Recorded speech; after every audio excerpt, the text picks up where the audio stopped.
For today's video mga katrops, panibagong araw, panibagong luto, serya na naman tayo ngayon. Yung ganitong pagkakaluto sa chicken ay naku talaga naman. Sa sarsa pa lang ay talagang ulam na.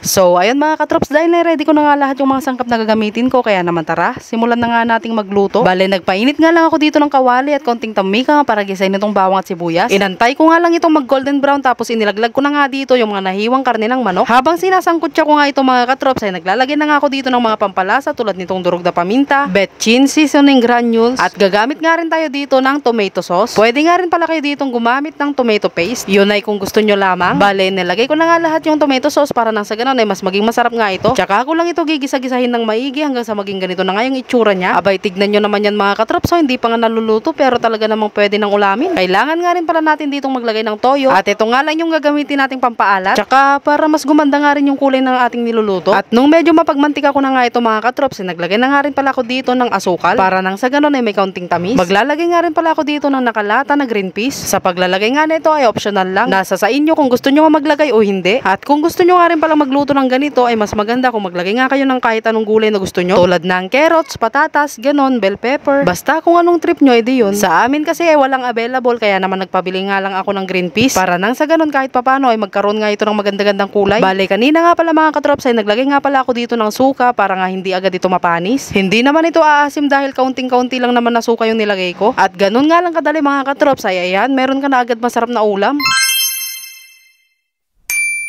So, dahil luto na nga itong ating ulam, kaya naman tara, kumuha na rin kayo ng inyong pagkain at sabay nyo na nga akong kumain. So, ayun mga katrops, ayan, tara, tikman na natin itong ating niluto. Yan o. Meron rin tayo dito pampagana na siling labuyo. May kayo mga katrops, makanta yun. First bite.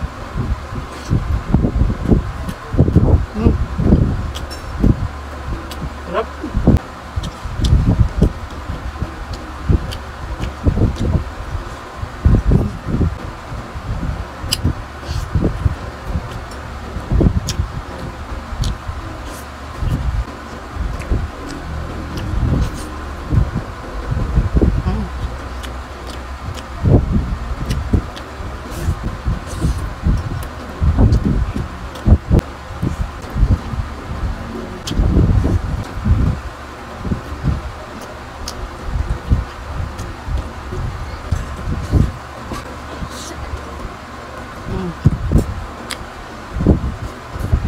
Sarap nito mga katrops. Kaya try nyo na rin magluto ng ganito.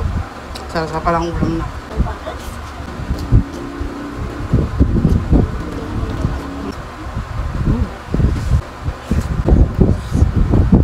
So, paano ba yan mga katrops? Hanggang dito na lang itong aking vlog. Huwag dyan na rin po palang kalimutang i-like and share itong aking video. Maraming salamat sa panonood. Bye-bye!